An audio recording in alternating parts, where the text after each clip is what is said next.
할렐루야. 예, 이제 여름도 어느 정도 다 끝난 것 같습니다. 네. 일기예보에서 보니까 이제 가을 장마가 온다라는 그러한 이야기를 하고 있더라고요.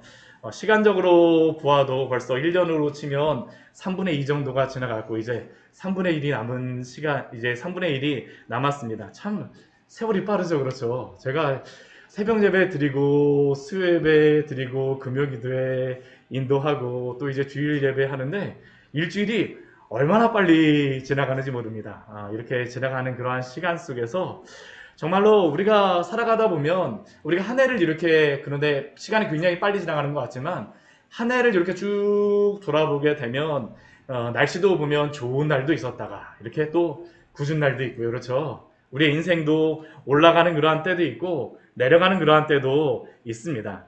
오늘 우리가 시편 그 66편 10절서부터 20절까지의 말씀을 보았는데 바로 앞에 있는 그 9절까지의 말씀을 보게 되면 이 시편의 그러한 기자, 시인은 하나님께 찬양하며 영광을 돌릴 것을 우리에게 말씀합니다. 왜냐하면 하나님이 찬양을 받으시기에, 영광을 받으시기에 합당하신 하나님이시기 때문입니다. 하나님이세요. 하나님 우리에게 주신 그러한 자유의 의지를 가지고 기쁨으로, 즐거움으로 하나님을 찬양하며 기뻐하기를 원하십니다. 기쁠 때에도 하나님을 찬양하라가 바로 이 시편의 앞에서의 말씀하는 그러한 것이죠. 이것이 바로 이 세상 모든 피조물을 포함하여서 사람을 창조하신 목적입니다. 특히 하나님의 형상으로 창조된 사람은 그 자신에게 주신, 우리를 창조하신 하나님의 형상을 가지고 이 놀라운 축복을 가지고 그 피조물들을 다스려야 합니다. 뭐 파괴적이고 정복하는 그러한 다스림이 아니라 하나님의 청지기로서 이 피조물의 대표자로서 하나님의 형상을 가진 사람, 뭐 다른 피조물에게는 하나님의 형상이라는 그러한 의미를 말씀하시지 않으셨어요. 아예 그러한 것들이 없습니다.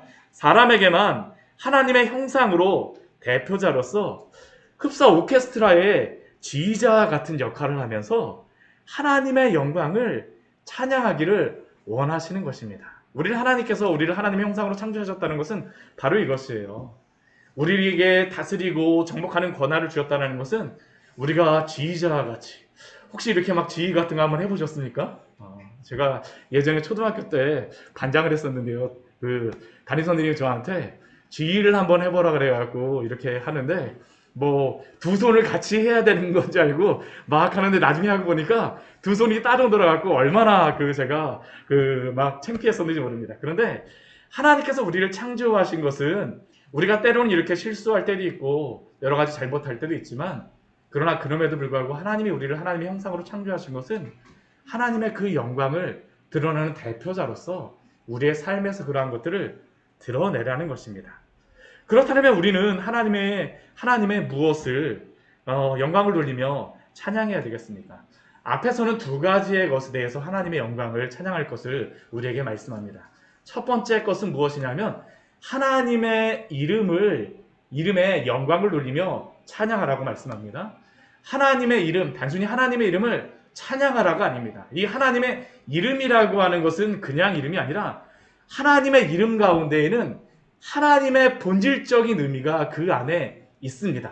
그래서 하나님의 이름을 찬양하라는 그 의미는 하나님 자신을, 본질적인 하나님을 찬양하라는 것이 바로 하나님의 이름을 찬양하라는 그러한 의미입니다. 이것을 하나님의 본유적인 영광을 찬양하라는 그러한 의미입니다. 우리가 먼저 하나님께 영광을 돌리고 하나님의 찬양을 돌려야 되는 것은 하나님 자신이라는 것이에요. 무엇을 해주신 것 때문이 아니라 하나님으로 인해서 기뻐하며 찬양하는 것. 이것이 바로 하나님께 영광을 돌리는 중요한 것입니다. 첫 번째, 하나님 자신을 기뻐하며 영광을 돌리는 것. 두 번째, 우리가 하나님을 영광을 돌린다고 할 때 두 번째 우리가 하나님을 찬양해야 되는 것은 무엇이냐 하면 하나님이 행하신 것을 찬양하라고 말씀합니다. 특별히 우리 성도에게는 하나님 행하신 구원을 찬양하라고 말씀하세요. 그래서 이 앞에 66편 우리 앞부분의 말씀에 보게 되면 두 가지의 이적을 말씀하십니다. 둘 다 물을 건너는 것입니다. 물을 갈라서 건너는 것이에요. 첫 번째는 출애굽의 홍해를 가르시는 것에 대해서 말씀하셨고요. 두 번째는 요단강을 가르시는 것에 대해서 말씀하셨습니다. 그런데 이 두 가지 물을 가르시는 것은 그냥 이스라엘 백성들에게 역사 속에서 물을 가른 그러한 기적만을 나타내는 것이 아닙니다. 이것이 아주 중요한 의미가 있습니다. 출애굽의 홍해를 가르친다라는 것은 이스라엘 백성들을 애굽에서 죄와 사망으로 죽었던 그 이스라엘 백성들을 구원해 내신다라는 겁니다. 이 출애굽의 그러한 홍해를 가르치는 것은 결국 구원하신다라는 의미죠. 이 요단강을 가르친다는 의미는 무엇이냐면 이 구원받은 백성, 광야에서 살아갔던 그 백성을 이제 하나님의 나라에 들어가게 하시는 그러한 물을 가르심입니다.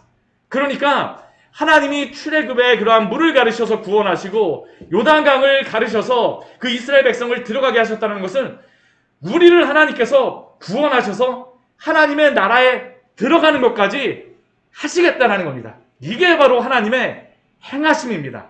하나님의 이 행하심을 찬양하라. 그러니까 우리가 하나님을 찬양한다라고 하면 이 두 가지에 대해서 찬양하는 겁니다. 하나님에 대해서 하나님 자신으로 찬양하는 것이고요. 두 번째는 하나님이 행하신 일들에 대해서 기억하면서 찬양하며 영광을 돌리는 겁니다. 그런데 하나님이 이렇게 행하신 일은 구원의 그러한 기쁨의 그러한 것들도 있지만 또한 무엇도 있을까요? 여러 가지 고난과 환난도 있습니다. 오늘 말씀을 보게 되면 하나님의 행하심에 대하여서 말씀하시는데 이 구원에 대한 것뿐만 아니라 하나님이 우리의 인생길을 살아가는 동안 만나는 여러 가지 일, 고난과 시험 가운데에서 그 가운데서도 하나님께 영광을 돌리며 찬양하라는 것이 바로 오늘 말씀의 아주 중요한 그러한 내용입니다. 오늘 10절 말씀을 보십시오. 하나님이여 주께서 우리를 시험하시되 라고 말씀하십니다. 하나님이 이스라엘 백성들을 구원하셨으면, 출애굽에서 딱 구원하셨으면 그들에게 그 애굽서부터 가나안 땅까지 우리나라 경부고속도로 같이 그냥 쫙 뚫어주셔갖고 홍해를 가르셨으면 홍해에 그냥 이 물만 건너게 하시는 게 아니라 그 주변에 담까지 쫙 쳐주셔갖고 가나안까지 아주 완벽하게 고속도로를 내주셨으면 참 좋겠는데, 그러나 그 광야의 길을 가는 동안 여러 가지 시험이 있었음을 우리는 볼 수가 있습니다. 하나님이 그냥 편안한 길만을 주시지 않으셨어요. 근데 우리가 성경을 보게 되면 이 시험에 대하여서 우리에게 두 가지로 이야기합니다. 시험에 대하여서 두 가지로 이야기하는데요. 첫 번째는 하나님이 우리의 믿음을 성장시키기 위한 시험이요. 두 번째는 사탄이 우리를 넘어뜨리려고 하는 시험입니다. 그것은 유혹이라고 보통 이야기를 해요. 성경에서는 둘 다 시험이라고 말하지만 그러나 이 두 가지의 시험은 엄연히 다릅니다. 엄연히 다릅니다. 특별히 하나님이 그 주시는 그러한 시험과 함께 짝으로 나오는 그러한 단어가 있어요. 오늘 말씀도 우리가 10절 말씀을 보게 되면 시험이라는 단어와 함께 나오는 단어가 한 가지가 있습니다. 그게 무엇일까요? 연단입니다. 연단. 하나님이 우리를 시험하신다라고 하실 때에 그냥 시험만 말씀하시는 것이 아니라 그 뒤에 보게 되면 연단이라고 하는 그러한 단어를 붙이셔서 하나님이 시험하신다라고 말씀하세요.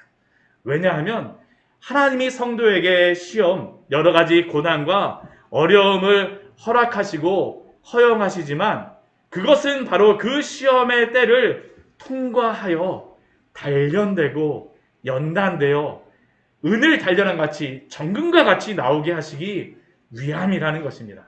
그래서 우리가 시편 26편 2절 말씀에 보게 되면 이러한 말씀이 있습니다. 여호와여 나를 살피시고 시험하사 내 뜻과 내 양심을 단련하소서. 시험과 이 단련이라는 단어가 같이 나오죠. 연단. 또한 잠언 말씀에도 도가니는 은을, 풀무는 금을 연단하거니와 여호와는 마음을 연단하시느니라 라고 말씀을 합니다. 이 풀무와 또한 그 불 가운데에서도 하나님이 우리의 마음을 연단하시는 것이죠. 또한 욥기 23장 10절 말씀에 보게 되면 욥의 고백이 바로 이것입니다. 그러나 내가 가는 길을 그가 아시나니 그가 나를 단련하신 후에는 내가 순금같이 되어 나오리라. 하나님은 우리를 시험을 통하여 단련하시고 아름다운 성도로 나오기를 원하시는 것입니다. 이게 굉장히 중요합니다. 굉장히 중요해요. 그런데 이런 불과 같은 시험, 상과 같은 상황 속에서 그러한 성도들에게 하나님은 이 모든 그 고난과 같은 순간을 고난을 통하여서 당신을 단련하여 정금같이 나오게 되시기를 원하십니다라고 말씀을 드리고 위로를 드리게 되면 사실 이 말을 들은 그러한 시험 가운데 있는 성도에게 위로가 될까요? 사실은 잘 위로가 되지 않습니다. 잘 위로가 되지 않아요. 잘 위로가 되지 않습니다. 오히려 이러한 말씀을 드리게 되면 때로는 반감만 커질 때도 있고요. 상처에 소금을 뿌린 것과 같이 여겨지는 그러한 마음이 들기도 합니다. 사실 이러한 실수를 했던 사람이 우리가 욥기의 말씀에 보게 되면 나오겠죠. 욥을 위로하기 위해서 찾아왔던 3명의 그러한 친구들. 그들은 열심히 욥에게 와서 위로합니다. 여러 가지 말을 열심히 합니다. 그런데 그것이 욥에게 위로가 되었을까요? 아니요. 오히려 욥으로 하여금 큰 반항도 갖게 하고 또 그 마음속에 여러 가지 분노도 일으키게 합니다. 그렇다고 그들의 충고와 위로가 틀린 말이었을까요? 아닙니다. 틀린 말 이만큼도 하지 않습니다. 다 맞는 말입니다. 그런데 그 상황 속에서 그 옳은 말이 위로가 되지 않아요. 그런데 언제 욥이 회복되어지고 위로를 받고 힘을 얻게 되어질까요? 그 친구들의 그러한 위로의 말이 다 끝나고 나서 하나님이 나타나십니다.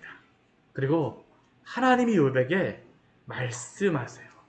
그런데 하나님이 말씀하실 때 욥에게 다른 말을 하시지 않습니다. 욥 힘내라. 욥 열심히 해야지. 뭐 그런 이야기를 가지고 하나님이 위로해 주지 않으십니다. 그렇다고 해서 욥에게 왜 내가 이 시험을 너에게 허락하였는지 그 이유에 대해서도 말씀해 주지 않으세요. 근데 그 욥기의 말씀을 보게 되면 무엇이 나오냐 하면 하나님이 누구이신가에 대해서 욥에게 보여주세요. 욥에게 위로하거나 축복의 말씀을 주시는 것이 아니라 하나님의 영광에 대하여서 보여주십니다. 그리고 욥이 하나님의 영광에 대하여서 보게 되고 듣게 되어지자 비록 그 시험 속에 있지만 욥은 그가 한 가지 발견했던 것은 무엇이냐면 하나님의 영광이 얼마나 큰가라는 것을 보게 되어집니다. 이게 시험 가운데 있는 성도들에게 얼마나 중요한가 하면요.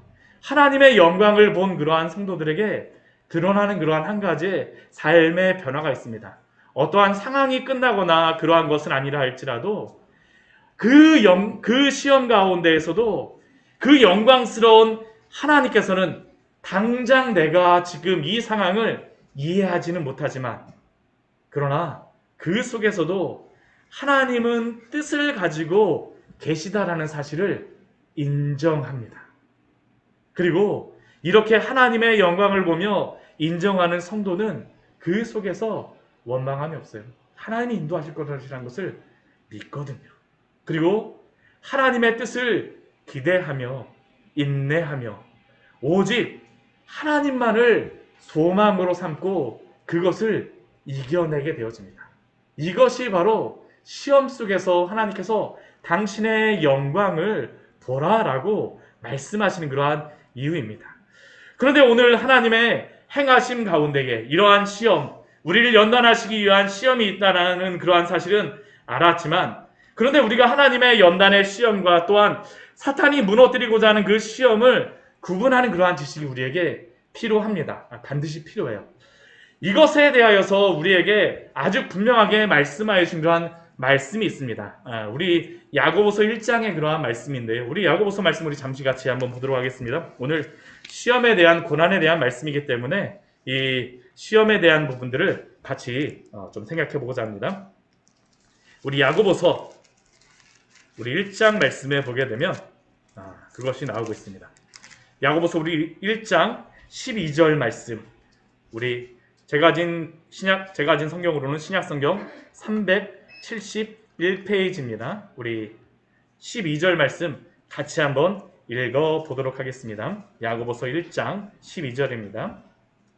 같이 한번 읽어볼까요? 시험을 참는 자는 복이 있나니 이는 시련을 견디어낸 자가 주께서 자기를 사랑하는 자들에게 약속하신 생명의 면류관을 얻을 것이기 때문이다. 우리 여기서 분명히 말씀하시죠. 하나님이 시험을 참는 자에게 복이 있다라고 말씀하십니다. 왜요? 이 시험을 참는 자는 하나님을 사랑하는 그 자들은 바로 성도에게 약속하신 생명의 면류관을 주실 것이기 때문입니다. 그 시험을 통하여서 하나님의 생명의 면류관을 우리에게 허락하여 주신 줄 믿으시기 바랍니다. 이게 바로 하나님이 주시는 그 시험 가운데 주시고자 하는 하나님의 약속입니다. 그런데 문제는 무엇일까요? 이 연단의 시험이 성장의 발판이 되는 것이 아니라 때로는 유혹으로 이것을 변질시킬 수도 있다라는 그러한 사실이죠. 그것이 야고보서 우리 1장 우리 13절 이후의 말씀에서 우리에게 말씀하고 있습니다. 우리 13절, 14절, 15절 말씀 또 같이 한번 읽어보도록 하겠습니다. 사람이 시험을 받을 때에 내가 하나님께 시험을 받는다 하지 말지니 하나님은 악에게 시험을 받지도 아니하시고 친히 아무도 시험하지 아니하시느니라. 오직 각 사람이 시험을 받는 것은 자기 욕심에 끌려 미혹됨이니 욕심이 잉태한즉 죄를 낳고 죄가 장성한즉 사망을 낳느니라. 여기서 분명히 말씀하시는 것은 무엇입니까? 하나님은 분명히 우리에게 시험을 주심으로 말미암아 생명의 면류관을 주고자 하세요. 그런데 이 생명의 면류관을 주고자 하는 이 시험, 이 연단의 시험을 사탄이 우리의 마음속에 은근슬쩍 타고 들어오는 겁니다. 그래서 이것을 무엇으로 바꿔버릴까요? 욕심으로 바꿔버려요. 욕심으로 바꿔버리는 것입니다. 우리 14절 말씀 보십시오. 오직 각 사람이 시험을 받는 것은, 우리 13절에서는 하나님을 시험하시지 않는다는, 유혹의 시험을 하시지 않는다라는 겁니다. 그런데 사람이 어떻게 되는 겁니까? 죄 많은 사람이 미혹을 받는 것이죠. 이 고난 가운데에서, 이 시험 가운데에서 생명의 멸류관을 기대하는 것이 아니라 내가 이것을 유혹을 받으면서 이것을 내 방법대로 해결하고자 합니다. 그러니까 어떻게 될까요? 오직 각 사람이 시험을 받는 것은 자기 욕심에 끌려 미혹됨이니, 그 욕심에 끌리게 되면 욕심이 잉태를 합니다. 그 잉태한 그러한 그 욕심이 무엇을 낳을까요? 죄를 낳는다라고 말하고요. 또한 죄가 장성합니다. 장성하고 나서 그 다음에 무엇을 낳는다라고 말씀합니까? 사망을 낳는다라고 말씀하고 있습니다. 이게 제가 그냥 이 야고보서의 말씀을 읽으니까 이게 그냥 이러한 말씀이구나 라고 생각하지만, 사실은 이게 성경에서 유혹을 받아 넘어진 모든 사람들이 넘어지는 그러한 죄의 그런 아주 중요한 원리입니다. 이 상황에 따라서 모든 사람들이 다 넘어가고 있어요. 한번 볼까요? 우리 아담과 하와도 이것을 통해서 넘어갔었고요. 아담과 하와뿐만 아니라 제가 아담과 하와는 여기에 대해서 많이 예를 들었기 때문에 오늘은 가룟 유다에 대해서 같이 생각을 해보고자 합니다. 가룟 유다를 한번 생각해 보십시오. 가룟 유다는 어떠한 사람입니까? 예수님의 12명의 제자 중에 한 명이었어요. 그는 예수님의 제자로서 많은 일들을 합니다. 그는 돈깨를 맡았다고 합니다. 아무에게나 돈을 계수하는 것을 맡길까요? 아닙니다. 믿을 수 있고 신뢰할 수 있는 사람에게만 그것을 맡기게 되어지죠. 그런데 예수님이 십자가에 달리기 전에 가룟 유다의 마음속에 이 욕심이 쑥 들어오는 그런 사건이 있었습니다. 그 사건이 어떠한 사건이냐면요, 우리 그 사복음서 다에서 다 나오는데, 우리 마가복음 말씀에서는 이 가룟 유다가 예수님을 은 30에 팔기 전에 어떤 일이 벌어지냐 하면, 마리아가 예수님께 와서 향유옥합을 바치는 그러한 일이 일어나게 되어집니다. 근데 그때 향유옥합을 바칠 때에 우리 마가복음 우리 14장 4절 말씀해 보게 되면 제자들이 이러한 말을 합니다. 어떠한 사람들이 화를 내어 서로 말하되 어찌하여 이 향유를 허비하는가? 이것을 말하는 사람들이 누구냐 하면 제자들입니다. 어찌하여 이 향유를 허비하는가? 예수님께 이 향유를 그 붓고 있는 그러한 모습을 보면서 아니 예수님 그냥 자신에게 그 향유 이거를 허비하면 어떻게 되겠습니까? 이것을 가난한 사람을 도와야지 하면서 그 뒤에 말씀해 보면 이 향유를 300데나리온에 팔아서 가난한 자들에게 줄 수 있었겠도다 하면서 그 여자를 책망하기 시작합니다. 막 책망하기 시작해요. 예수님에게도 사실은 그러한 마음을 가지고 있는 것이죠. 이것을 누가 했다라고 이야기하냐면 제자들이 했다라고 이야기합니다. 그런데 그 다른 사복음서의 말씀을 보게 되면 이 제자들 중에서 이것을 주도하는 사람이 누구였을까요? 가룟 유다입니다. 가룟 유다예요. 그의 마음속에 돈에 대한 유혹이 들어온 것이죠. 욕심이 생겼어요.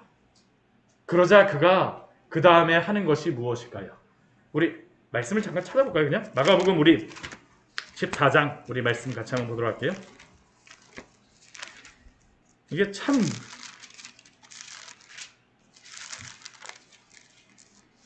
우리 아까 14장 4절과 5절 말씀에 보면 그렇게 말씀하고 있죠. 14장 마가복음 14장 5절입니다. 우리 신약성경 79페이지입니다.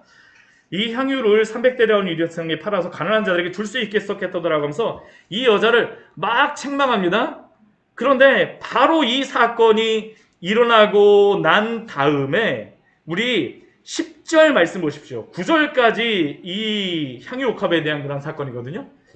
근데 10절 말씀을 보게 되면 무슨 말씀이 있습니까? 우리 10절 말씀, 우리 14장 10절 말씀 같이 한번 읽어볼까요? 12 중에 하나인 가룟 유다가 예수를 넘겨주려고 대제사장들에게 가매. 결국 돈을 사랑하는 가룟 유다의 욕심이 잉태되어진 것이죠. 그 300데나리온 사실은 자기가 갖고 싶었던 거죠. 그것을 어디에다 하는 겁니까? 내가 예수님을 팔아서라도 이 돈을 얻어야 되겠다. 물론 여러 가지 그것 가운데에는 다른 이유도 있었을 것입니다. 그러나 성경에서는 분명히 말씀해 주시는 게 뭐냐면 이 두 가지를 딱 대비시켜서 말씀해 주세요. 아주 대비시키시죠. 결국 돈을 사랑하는 욕심이 잉태하여서 예수님을 대제사장에게 파는 죄를 짓고 결국 그는 어떻게 될까요? 나중에 자신의 죄를 보면서 너무 후회가 되죠. 자신의 목을 메어 자살하는 일들이 일어납니다. 죄가 장성하여 사망을 낳은 것이죠.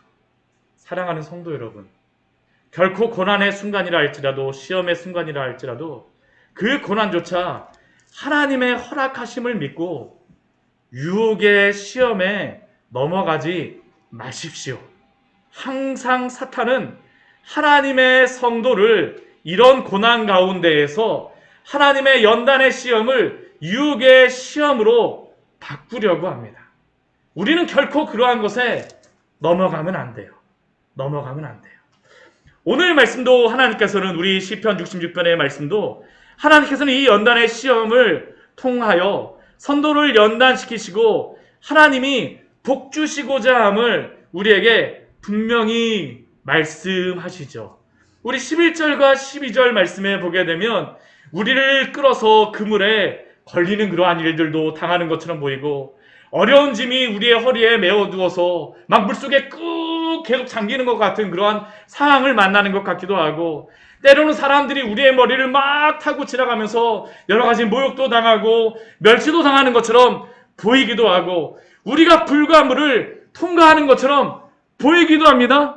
그러나 주님께서는 이 시험을 통하여서 하나님이 하시고자 하는 것이 무엇입니까? 주께서 우리를 끌어내서 풍부한 곳에 들이셨나이다. 하나님이 우리를 이렇게 인도하심을 믿으십시오. 하나님이 바로 우리를 이렇게 인도하시고자 하시는 것이 하나님이 풍부한 곳으로 우리를 인도하시겠다라고 우리에게 약속하여 주셨습니다. 그것을 통하여서 하나님이 구원하시는 분이라는 것을 반드시 보여주시고 우리에게 증명하여 주시고자 하십니다. 우리의 믿음을 이렇게 연단하세요. 왜 이런 시험을 통하여 연단하십니까? 우리를 풍부한 곳에 드리기 위하여, 또한 우리의 믿음을 더 성장시키시기 위하여서라는 겁니다. 성경의 말씀을 보십시오. 이러한 말씀이 가득히 기록되어 있습니다. 제가 시간이 없어서 그렇지, 만약 저에게 시간만 주신다면 제가 오늘 계속 시간을 내서라도 이것에 대해서 얼마나 많이 나눌 수 있는지 모릅니다. 하나님이 우리를 성장시키시기 위하여서, 우리를 하나님께서 연단을 통하여서 하나님을 의지하는 법을 가르치시기 위하여서 우리에게 이렇게 인도하심을 기억하십시오. 사랑하는 성도 여러분, 하나님은 시험과 고난도 우리에게 허락하시지만, 그러나 그 시험 속에 있는 하나님의 인도하심과 축복을 기대하게 하십니다. 시험을 믿음으로 이겨내므로 연단을 받아 간증을 삼으시기를 기도하십시오. 하나님의 영광의 제목이 되기를 기도하십시오. 이것이 우리의 기도의 제목이 되어야 되죠. 그래서 성도는 고난 가운데에서도 하나님께 영광을 돌릴 수 있습니다.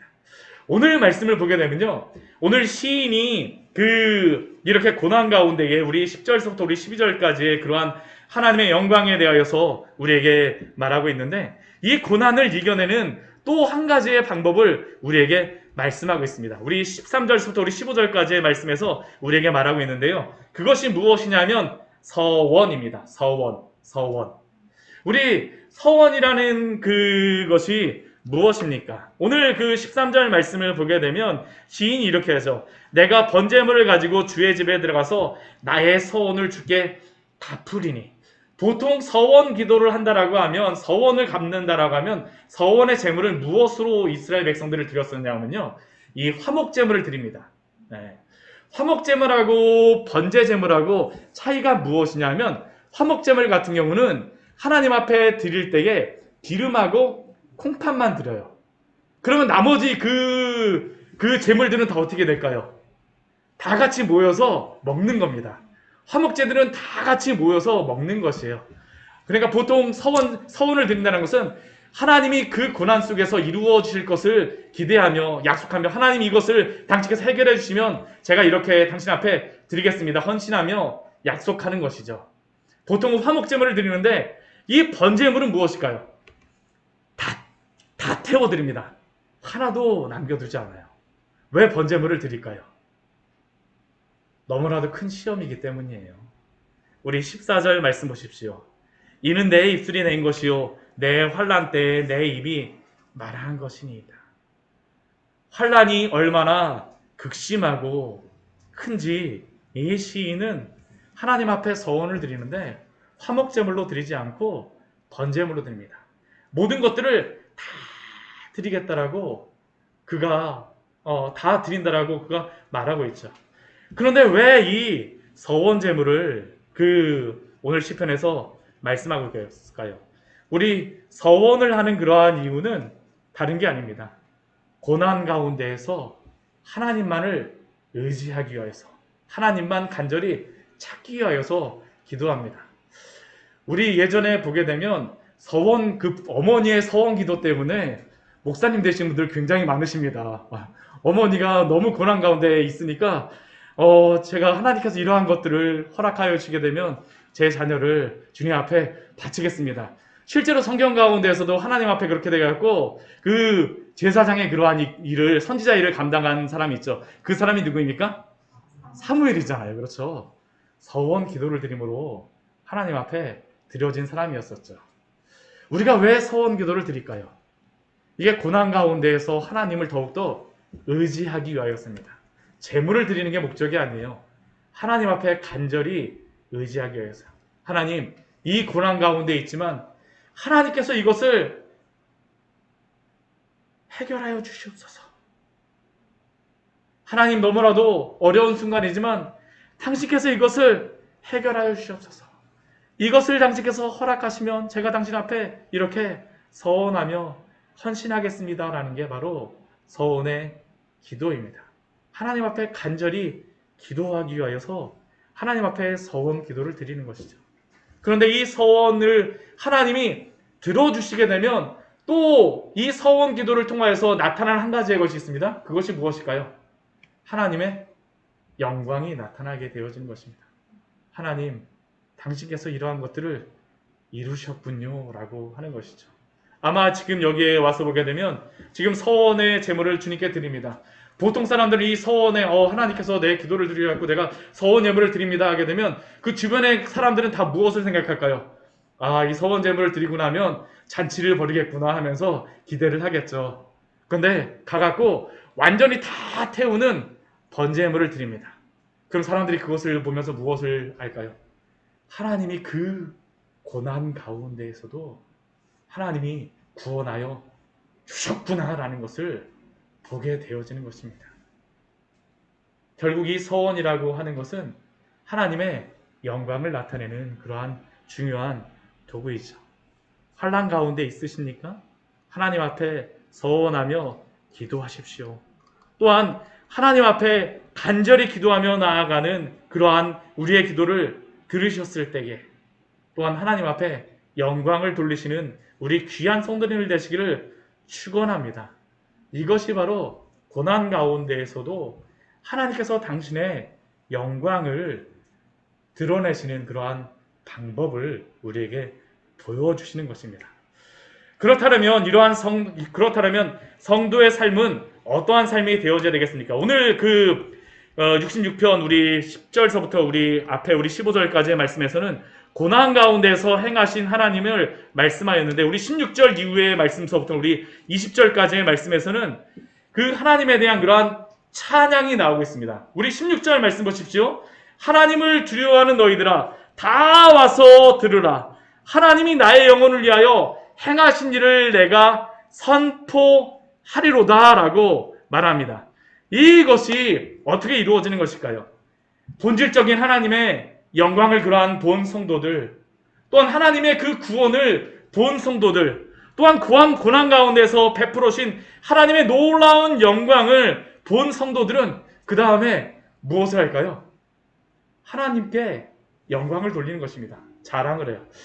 요즘에 제가 저희 집에 올라가다 보면 엘리베이터 안에 이렇게 그 광고가 나오는 이러한 LCD 그게 있습니다. 근데 그 광고를 보다 보면 제가 그 광고를 보면서 되게 무서웠던 그런 광고가 있어요. 뭐냐면 그 학습지 같은 그런 광고였었는데 조그만 4살, 5살 정도 되는 조그만 애가 너무나도 귀여워요. 막 너무나도 귀여운데 그 아이가 나와갖고 거기에서 그 광고 뭐를 하는 겁니다. 근데 그 광고의 내용이 무엇이냐면 잘한다 잘한다 말하면 잘한다 하면 진짜로 잘하더라 하면서 그 잘한다 그 선생님이 내 인생을 바꿨다 하면서 이렇게 그 광고에서 이렇게 딱 나오는데 제가 그것을 보면서 제가 딸들이 벌써 컸는데도 불구하고 꼭 그거 해야 될 것 같은 거예요. 그 학습지를 해갖고 야 우리 딸들의 인생을 이렇게 바꿔줘야 되나 막 광고죠. 네, 물론 광고로서 이야기하는 것입니다.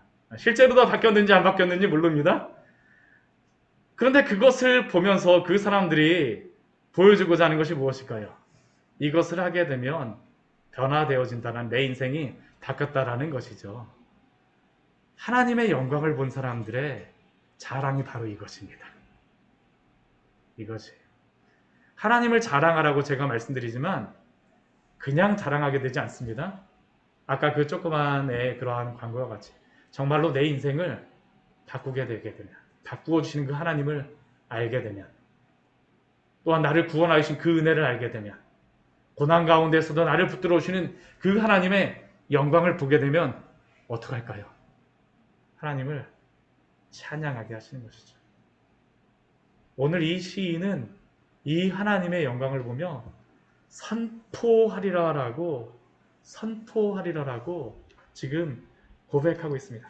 저는 우리 광야의 샘교에 속한 모든 성도들에게 이러한 자랑이 충만하기를 축복합니다. 정말 우리에게 이러한 축복이 있어야 되겠죠. 우리에게 이러한 자랑이 있어야 되겠죠. 우리 17절 말씀 보십시오. 내가 나의 입으로 그에게 부르짖으며 나의 혀로 찬송하였도다. 하나님의 이 구원의 영광을 보면서 찬양을 하는 겁니다. 고난 가운데에서도 하나님의 붙들어 주심을 바라보며 하나님을 찬송하는 것입니다. 하나님 자체로 하나님 앞에 찬양하며 영광을 돌리는 것입니다. 우리 18절 말씀 보세요. 내가 나의 마음에 죄악을 품었더라면. 우리 잘 되는 그러한 가운데에서는 나의 그러한 교만한 마음이 있을 수 있죠. 그러나 은혜가 무엇입니까? 그 가운데에서도 주님이 우리의 마음을 붙잡아 주세요. 교만한 길로 끝까지 가지 않게 하십니다. 우리가 고난 가운데서도 하나님이 주시는 것이 무엇입니까? 낙심하지 않고 하나님 끝까지 바라오며 유혹의 시험이 빠지지 않고 주님께서 우리를 붙들어 주시는 것입니다. 주께서 들어주시는 것이죠. 우리 19절 말씀 보세요. 하나님이 실로 들으셨음이며 내 기도 소리에 귀를 기울이셨도다. 하나님이 오늘도 들어주시는 그 하나님 앞에 기도하며 나아가는 것이죠. 그러므로 우리는 긍휼하심을 받고 때를 따라 돕는 은혜를 얻기 위하여 은혜의 보좌 앞에 담대히 나아갈 것이니라. 하나님 앞에 이렇게 담대히 나아가시는 우리 귀한 성도님들 되시기를 축원합니다. 하나님이 우리에게 주신 놀라운 축복입니다. 놀라운 축복이에요. 우리 20절 말씀 보십시오. 또 다시 찬송함으로 마치죠. 하나님을 찬송하니로다. 하나님 자체의 영광을, 하나님 본유적인 영광을 보며 찬송하고 하나님이 행하시는 그 일을 보며 찬송하며 내 기도를 들으시는 그 하나님을 바라보며 찬송하죠. 그 하나님이 어떠한 하나님이십니까? 인자하심을 내게서 거두지도 아니하셨도다.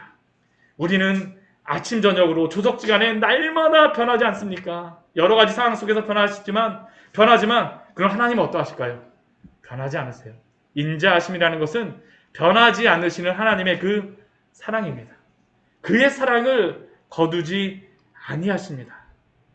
이것을 아십니까? 이것을 보게 하셨습니까? 그렇다면 하나님께 영광을 돌리십시오. 하나님을 찬양하십시오.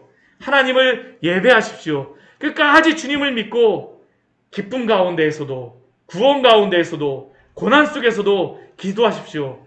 하나님은 우리가 어떠한 상황에 있든지 우리에게 영광을 받으시기를 원하십니다.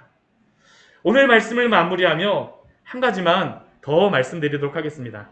오늘 시편은 하나님의 본유적인 영광을 보며 찬양을 돌리며 하나님의 행하심을 보며 찬송하고 영광을 돌리라고 우리에게 말씀합니다. 왜 이것을 말씀하실까요? 우리가 하나님을 찬양하는 이 삶을 통하여서 하나님의 영광이 드러나기 때문입니다. 영광의 본질은 하나님이시지만 그러나 하나님이 우리를 택하신 이유는 우리의 입술로만 하나님을 찬양하는 것이 아니라 하나님의 그 영광의 반사체들로서 우리가 그 삶 가운데에서 하나님의 영광을 드러내게 하시려고 우리를 창조하셨습니다. 하나님의 반사체로서 우리는 하나님의 거울과 같아요. 하나님의 영광이 우리에게 딱 비춰지게 되면 어떻게 할까요? 반사돼서 이렇게 가는 겁니다. 반사돼서 이렇게 가는 거예요. 이러한 하나님의 반사체로서 하나님의 영광을 드러내는 것은 꼭 우리의 성공을 통해서만 드러나는 것이 아닙니다. 우리의 실패를 통하여서도 하나님이 영광을 드러내실 수 있음을 기억하십시오.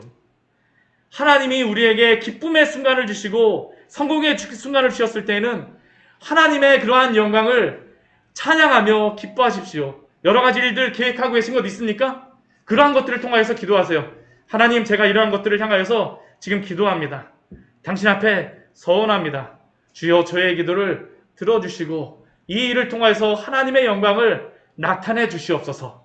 이러한 기도를 많이 드리시는 우리 귀한 성도들 되시기를 축원합니다. 기도하세요. 또한 고난 가운데에서도 의연하게 살아가고 대처하는 것을 통하여서 하나님은 또한 얼마나 영광을 드러내시는지를 모릅니다. 로마의 박해와 고난 속에서도 많은 성도가 순교를 당하였지만 그런데 로마가 그렇게 결정적으로 변화되어지게 된 그러한 이유가 무엇인지 아세요? 다른 게 아닙니다.